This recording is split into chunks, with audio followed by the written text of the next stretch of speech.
नमस्कार, disclosure with Vinod में आपका स्वागत है। और आज हमारे साथ डिस्क्लोज करेंगे डॉक्टर सतदेव सिंह, जो ऑथर है, टीचर है, एक्टिविस्ट है। डॉक्टर साहब, आपका स्वागत है। और बड़ी बात यह कि आपने किताब लिखी है कि Modian consensus the rediscovery of Bharat. इसके पीछे क्या मोटिव था, ये दर्शक जानना चाहते हैं। उद्देश्य क्या था? जी, तो बहुत बहुत धन्यवाद। पहली बात तो विनोद जी मुझे स्टूडियो में बुलाने के लिए और किताब पे चर्चा करने के लिए। मेरी एक समझ ये बनी है कि दरअसल जब कोई विचार होता है ना, उस विचार को जब एक साइजेबल नंबर के लोग फॉलो करने लगते हैं, तब उससे हमारा जो देश है, समाज है, आगे बढ़ता है। तो मैंने क्या कहते हैं, पिछले 4-5 साल में अपनी रिसर्च के दौरान पाया कि इस देश में 1857 की क्रांति के बाद ऐसे करीब 3-4 फेजेज है जो जिसमें ये जो पूरा देश है, विचार है, ये आगे बढ़ा है। तो मैंने उसमें देखा कि वो 4 फेजेस तो हैं ही, और एक 5वीं फेज यानी कि जिसमें जो आज पिछले 8-10 साल में जो प्रधानमंत्री नरेंद्र मोदी जी ने जो पॉलिटिक्स की है, जो पॉलिसीज लाए, जो प्रोग्राम लाए, आज चाहे वो बीजेपी के नेता हों, चाहे नॉन बीजेपी नेता हों, या जो डायमेट्रिकली अपोजिट जो नेता हैं, वो भी वही पॉलिटिक्स करते नजर आ रहे हैं जो प्रधानमंत्री नरेंद्र मोदी करते चले आ रहे हैं। इसके कारण कुछ विचारों के इर्द गिर्द एक आम सहमति बनी है, उसी को मैंने मोदियन कंसेंसस कहा है। जी, लेकिन ये 4 फेजेस को आपने कैसे बाइफरकेट किया, ये बड़ा इंपॉर्टेंट है। जी, तो 1857 की क्रांति के बाद आप देखेंगे कि हमारे देश में 15-20 साल अगले कुछ ऐसा नहीं होता, और 1870 से मैंने एक समय निकाला है कि 1870 से लेकर करीब 1915 तक एक समय है जब इस देश में चाहे वो आध्यात्मिक क्षेत्र में काम करने वाले स्वामी विवेकानंद या और दयानंद या रामकृष्ण परमहंस जैसे लोग हों, या फिर रेवोल्यूशनरीज हो, वीर सावरकर जैसे या अरविंद जैसे रेवोल्यूशनरीज हो युगांतर अनुशीलन समिति के, या कांग्रेस मॉडरेट्स के लोग जैसे लोग हों, फिरोज शाह मेहता और गोपाल कृष्ण गोखले जैसे, या एक्सट्रीमिस्ट जो हमारे कांग्रेस के थे, जो लाल बाल पाल जो हमारे नेता थे, लाला लाजपत राय, बाल गंगाधर तिलक, बिपिन चंद्र पाल, वो सब एक ही बात कह रहे थे कि जो भारत की सभ्यता है हजारों साल की, वो दरअसल बेहतर है पश्चिम की सभ्यता से। क्योंकि जो पश्चिम के जो हमारे जो हम पे जो शासन कर रहे थे, वो कहते थे कि भाई हम इन्हें सिविलाइज करने आए हैं, हम ये सैवेज हैं, ये जंगली लोग होते हैं। आपने मोगली के जो लेखक है जंगल बुक के, रुडयार्ड किपलिंग, उन्होंने कहा व्हाइट मैन्स बर्डन है, यानी कि जो गोरे लोगों का ये बर्डन है। तो ये उन्होंने एक समझ बनाई, इस पे एक सहमति बनी कि नहीं, भारत की सभ्यता पश्चिम की सभ्यता से बेहतर है, इसलिए इनको यहाँ शासन करने का कोई हक नहीं है। उसका डिफाइनिंग फीचर था सिविलाइजेशन, इसलिए मैंने उसको सिविलाइजेशनल कंसेंसस कहा है। उसके बाद का दौर हम जानते हैं, गांधी जी का दौर है, जिसमें कि सत्य, अहिंसा, स्वराज, स्वदेशी का आइडिया चलता है। तो उसके बाद नेहरूवियन कंसेंसस का एक आइडिया था। नेहरू जी पहले रहते हैं 46 से लेकर 64 तक, बाद में उनकी बेटी और बाद में उनके पोते वो शासन करते हैं। 50 से 90 तक का समय है। समाजवाद और पंथ निरपेक्षता और नॉन अलाइनमेंट यानी कि गुट निरपेक्षता, इसके इर्द गिर्द एक राजनीति खड़ी होती है। और उसके बाद एक सेकुलरिज्म और एक स्यूडो सेकुलरिज्म की राजनीति खड़ी होती है कि कोई भी छोटी छोटी पार्टियां खड़ी होती है। अस्थिरता उस दौर का डिफाइनिंग फीचर है, तो उसको मैंने सेकुलर कंसेंसस कहा है। और इसके कारण जो उसका जो कल्मिनेशन होता है बड़ा खराब होता है, जब राम के अस्तित्व को नकार देती है पिछली सरकार जो थी, जब वो कम्युनल वाले रामायण को नॉवल कहा जाता है, रामायण के बारे में ऐसी चर्चा की जाती है, तो तब ये लगता है कि तब ऐसे में एक दौर की राजनीति खड़ी होती है। नरेंद्र मोदी चुनाव जीत के आते हैं, तो अभी पूरी जो एक राजनीति खड़ी हुई उसमें एक सहमति बनी हुई, उसको मैंने मोदियन कंसेंसस कहा है। जब मैं ये कह रहा हूं कंसेंसस का मतलब नहीं है कि गांधी जी के समय सोशलिस्ट नहीं थे, कम्युनिस्ट नहीं थे या आरएसएस नहीं था, वो थे लेकिन वो हाशिए की ताकतें थी। नेहरू जी के समय ऐसा नहीं थे कि जनसंघ नहीं था, लेकिन वो हाशिए की ताकत थी। तो यानी कि डिसएग्रीमेंट और डाइसेंट की जगह तो होती है, लेकिन अगर आप उस कंसेंसस के विचार के इर्द गिर्द अपनी बात नहीं कह रहे होते तो आप एक हाशिए की ताकत बन के रह जाते हैं।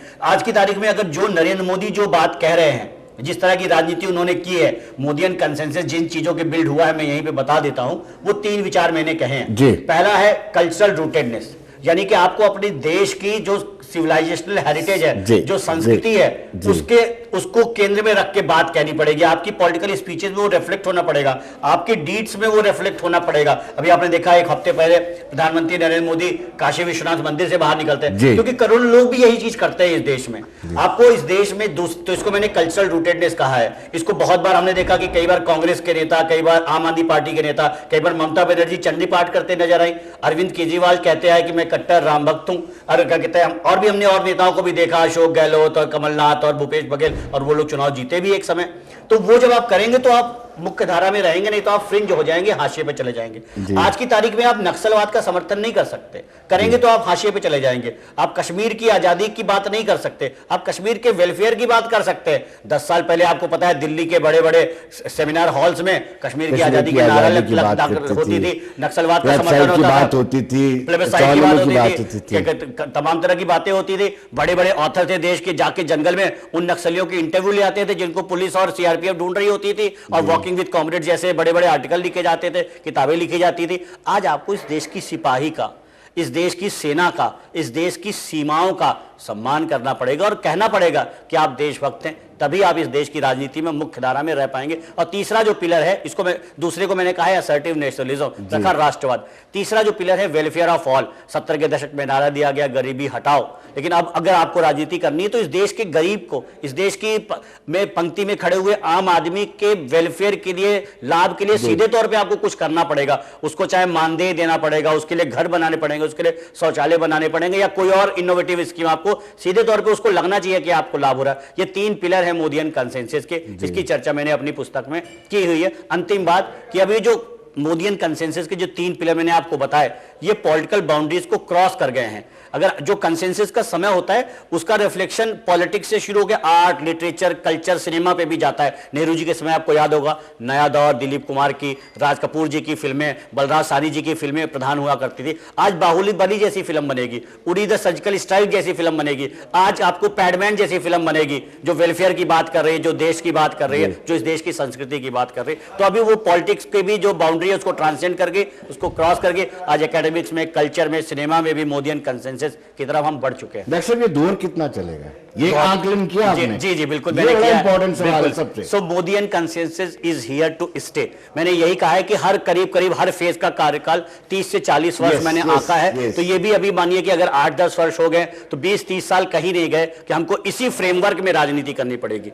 इसी फ्रेमवर्क में जो राजनीति करेगा उसको राजनीतिक सफलता मिलेगी, अन्य क्षेत्रों में उसको सफलता मिलेगी। जो इससे आगे, इससे इतर बात करेगा, जैसे कि अभी परसों हमारे देश के एक बड़े नेता है राहुल गांधी जी ने कर दी कि उन्होंने शक्ति के अस्तित्व को नकार दिया। शक्ति वो फेमाइन एनर्जी है जो पूरी दुनिया उसे मानती है, सृष्टि से निकलने वाली वो ऊर्जा है, वो शक्ति है जिसको हमने देवी माना है, चाहे धरती के रूप में माना है या मां के रूप में माना है या दुर्गा के रूप में माना है। आप उसको नकार नहीं सकते। शिव और शक्ति जो है इसमें, इस शक्ति के, पावर के और वेलफेयर के परिचायक है। इस देश का आम आदमी उनको उसी श्रद्धा भाव से देखता है, आप इसको नकार नहीं सकते। इससे पहले वो कुछ कदम सही ले रहे थे, उनको हमने कई विधानसभा चुनाव में देखा, चाहे कर्नाटक में देखा, मध्य प्रदेश, छत्तीसगढ़, राजस्थान में पहले देखा था। जब इस तरह की बात करेंगे तो आप देखिएगा इसका आपको चुनाव में भी परिणाम दिखाई पड़ेगा। तो अगर इस तरह की बात बाकी लोग करेंगे तो वो रेलेवेंट हो जाएंगे, इररिलेवेंट हो जाएंगे, और जो इसकी बात करेगा वो रिलेवेंट बना रहेगा, वो हाशिए पे नहीं जाएगा। और मोदियन कंसेंसस यहाँ पे अगले 2-3 दशक रहने वाला है। डॉक्टर साहब इस फेस में राष्ट्रवाद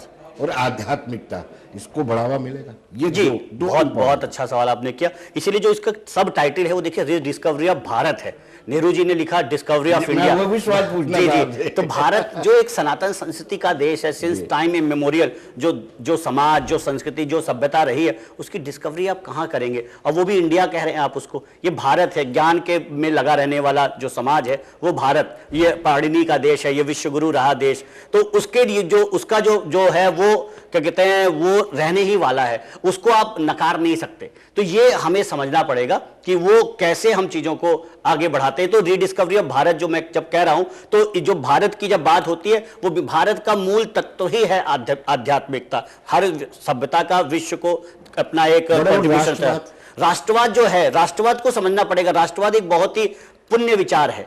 वो सेकंड वर्ल्ड वॉर के बाद क्या हुआ कि जो जिस तरह से विश्व युद्ध में मुसोलिनी और हिटलर की पॉलिटिक्स हुई, उसके कारण राष्ट्रवाद का विचार थोड़ा सा पश्चिम यूरोप में खराब हुआ। और हमारे देश के चिंतकों के साथ दिक्कत क्या रही पुराने, कि वो पश्चिम में जो होता है उसी को फॉलो करने लग जाते हैं। मैं इसको आपको इस तरह से कहता हूं, मानव सभ्यता ने अपने को 3 तरीके से ऑर्गेनाइज किया। सबसे पहले उसने ऑर्गेनाइज किया फैमिली के रूप में, दूसरा उसने ऑर्गेनाइज किया रिलीजन के रूप में, और तीसरे अगर अपने को किसी तरीके से वो ऑर्गेनाइज कर पाई तो नेशन स्टेट का विचार था, राष्ट्र का विचार था। तो राष्ट्रवाद का विचार ही अगर उसमें आध्यात्मिकता जोड़ देते हैं तो दरअसल एक मनुष्य को एक संपूर्ण मानव बनाने की दिशा में एक आगे बढ़ा हुआ कदम होता है। और राष्ट्रवाद का विचार, आध्यात्मिकता का विचार मोदियन कंसेंसस का एक मूल तत्व है, जो कल्चरल रूटेडनेस और असर्टिव नेशनलिज्म में मैंने बताया हुआ है।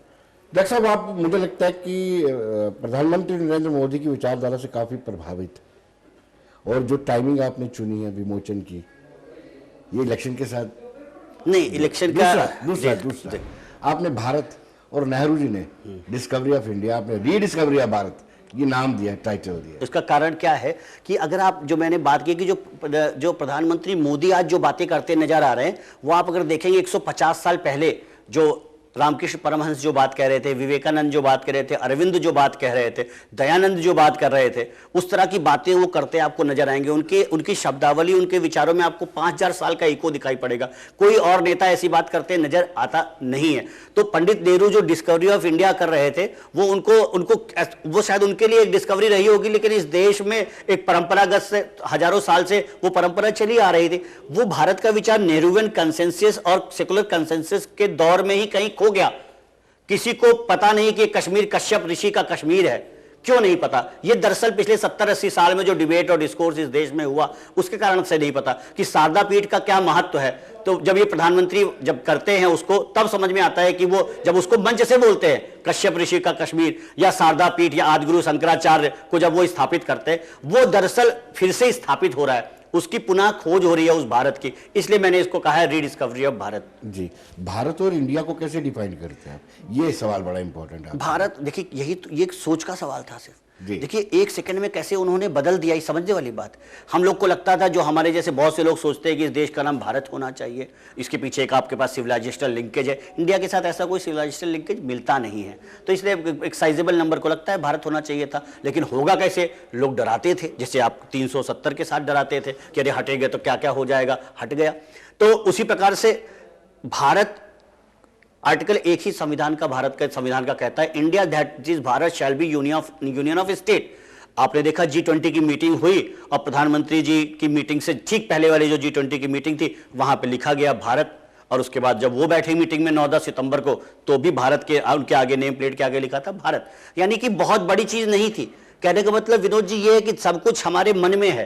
वो इच्छा शक्ति, ऐसा नहीं है कि वो लोग नहीं थे, वो ब्यूरोक्रेसी कोई और सी थी, वो लोग कोई और से थे, वो संस्कृति कोई और से थी। आपको दरअसल वो कार्य संस्कृति, वो समझ, वो डेवलप करनी पड़ती है, और वो एस्पायरेशन लोगों में पैदा करना पड़ता है। प्रधानमंत्री नरेंद्र मोदी वो करने में सफल हुए हैं। किसमें? एक साइजेबल नंबर में, एक टेंजिबल नंबर में, एक थ्रेशोल्ड क्रॉस कर गया है, जो पूरे इस देश को, इस राष्ट्र को आगे ले जाना चाहता है। वो लोग आज भारत के साथ खड़े हैं। जो इंडिया के साथ, इंडिया की बात कर रहे हैं, उसमें भी कोई दिक्कत नहीं है, लेकिन जब हम इंडिया की बात करते हैं तो जो दरअसल भारत का भाव है, जो कश्यप ऋषि का कश्मीर, उसमें कहीं पीछे छूट जाता है। सुब्रमण्यम भारत कहीं पीछे छूट जाता है। शंकर देव का भारत, असम का कहीं पीछे छूट जाता है। नरसिंह मेहता का कहते हैं वैष्णोजन कहीं पीछे छूट जाता है। वो इंडिया के विचार से दरअसल ठीक बैठ नहीं पाता है। जब हम भारत की बात करते हैं तो ये सारी बातें एक साथ ही आ जाती हैं। और ये सिर्फ एक छोटे से उदाहरण से मैंने आपको बताया कि कैसे इंडिया को भारत आराम से किया जा सकता था, लेकिन हम 80 साल से दिमाग में हर्डल लेके बैठे हुए थे, एक झटके में हो गया।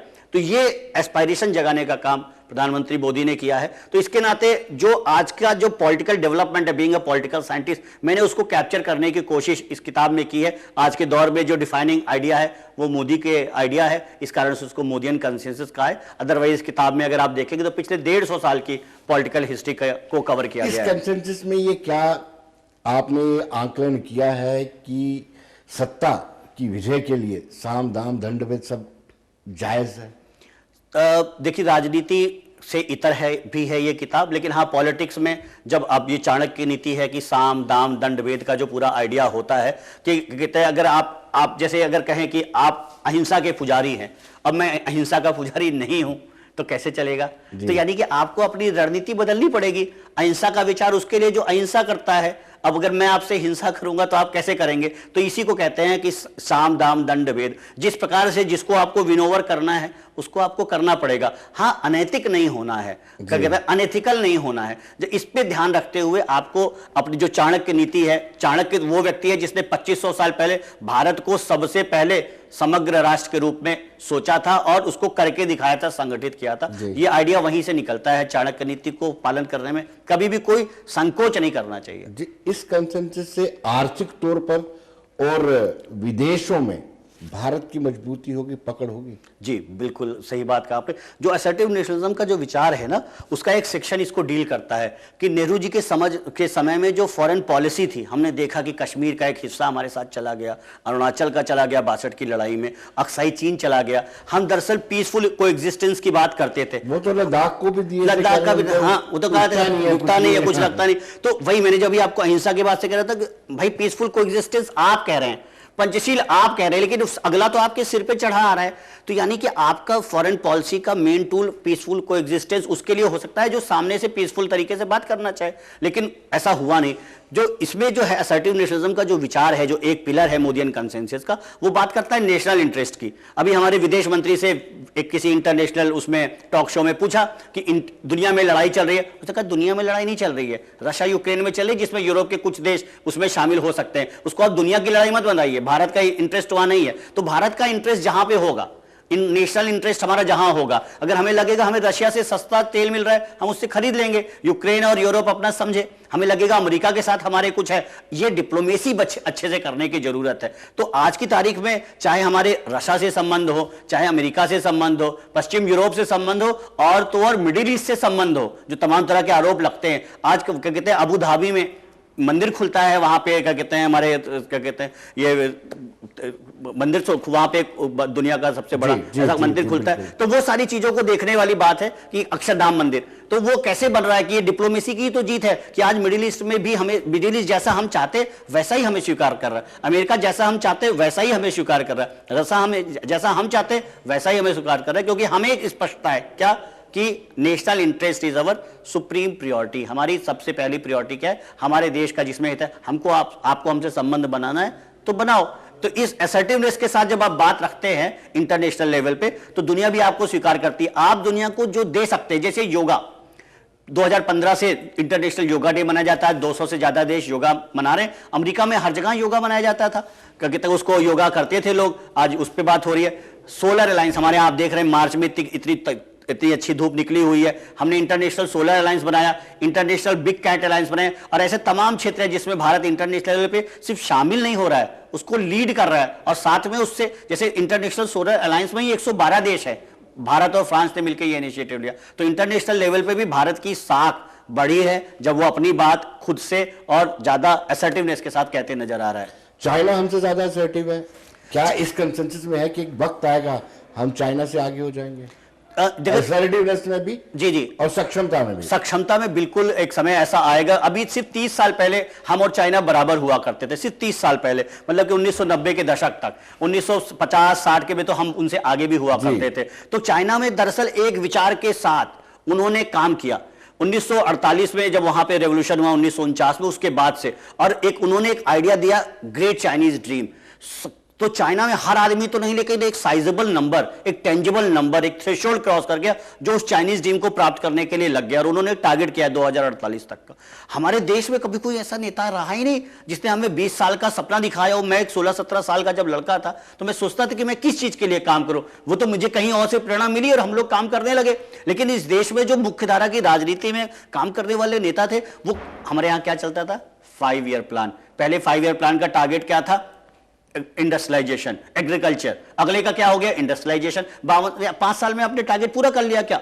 आपको चाहिए 20-25 साल का, यानी कि पूरी 1-2 जनरेशन जो उस लक्ष्य को लेके एक साइजेबल नंबर, सब नहीं लगते, चाहिए भी नहीं, समाज में सब लोग नहीं बनते, लेकिन एक साइजेबल नंबर बढ़े तो उसको देने का भी काम अगर देखिए तो किसने किया, जो आज के हमारे प्रधानमंत्री हैं, उन्होंने एक स्वप्न दिखाया। जैसे चाइना ने विकसित चाइनीज ड्रीम की बात की, अमेरिका ने यह लक्ष्य प्राप्त किया, उसको बोलते थे द ग्रेट अमेरिकन ड्रीम। 1880 के दशक में उन्होंने शुरू किया कि सबको चीजें चाहिए होती थी, उसको बोलते थे आपको 5 जीरो वाली सैलरी चाहिए, 4 पहिए की गाड़ी चाहिए, 3 BH के घर चाहिए, 2 बच्चे चाहिए और एक सुंदर बीबी या गर्लफ्रेंड चाहिए। अमेरिका का हर आदमी इस काम में लगा, कोई कंफ्यूजन थी ही नहीं किसी को। और आपने देखा अमेरिका कैसे 1920 में, पहले वर्ल्ड वॉर में कहीं नहीं है, दूसरे वर्ल्ड वॉर में शामिल होता है, और वर्ल्ड वॉर खत्म होते ही विश्व पे छा जाता है, और आज भी छाया हुआ है। करीब करीब अब 80-90 साल होने को आ रहे हैं, क्योंकि सब में एक समझ डेवलप हुई। तो वो एक समझ डेवलप करने की बात है, वो हमने भी, हमारे यहाँ भी, मेरा मोदियन कंसेंसस का यही आर्गुमेंट है कि एक विकसित भारत, एक समर्थ भारत, एक शक्तिशाली भारत,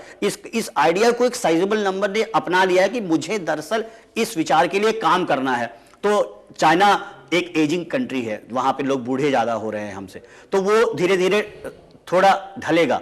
और उस समय अगर आप एक साइजेबल नंबर के साथ एक विचार के लिए काम कर रहे होंगे, आप उससे बहुत तेजी से आगे निकल जाएंगे, ऐसा मेरी समझ है। मैंने इस किताब में मेंशन किया। इस कंसेंसस पर काम करने के लिए आइडिया किसने दिया और कितना समय लगा, और किस किस का समर्थन सपोर्ट आपने लिया? इसमें बहुत सारे लोगों का है, कुछ का नाम पीछे किताब में लिखा भी है, एक्नॉलेज भी किया है। देश के बहुत सारे चिंतक हैं, विचारक हैं, अब सबका नाम लेना यहाँ पे संभव नहीं है। बहुत सारे कुछ छूट जाए वो नाराज भी हो जाएगा, नाम नहीं लूंगा, लेकिन हाँ जी, टाइम मुझे इसमें पहले 2 साल लगेगा कहते पहला ड्राफ्ट करने में, उसके बाद कुछ रिजेक्शन हुए इस किताब को, जैसा कि किसी भी फर्स्ट टाइम ऑथर के साथ होता है। उसके बाद क्या कहते हैं ये किताब सामने आई, और बहुत सारे लोगों ने बर्कले में पीएचडी कर रहे थे, ऐसे स्कॉलर्स थे, वहाँ के प्रोफेसर थे, मतलब भारत ही नहीं, भारत के बाहर के, उन्होंने ड्राफ्ट पढ़ा और उसमें हमें मुझे कई बार रिफाइनमेंट के लिए किया। बहुत सारे ऐसे लोग हैं जो इस आइडिया के साथ समानता नहीं रखते थे, उनके साथ भी मेरा डिस्कशन हुआ। दुनिया के बड़े बड़े प्रोफेसर है, ये आइडिया ही वहीं से आया कि मुझे कहीं पे एक 2019 की जीत के बाद विचार रखना था।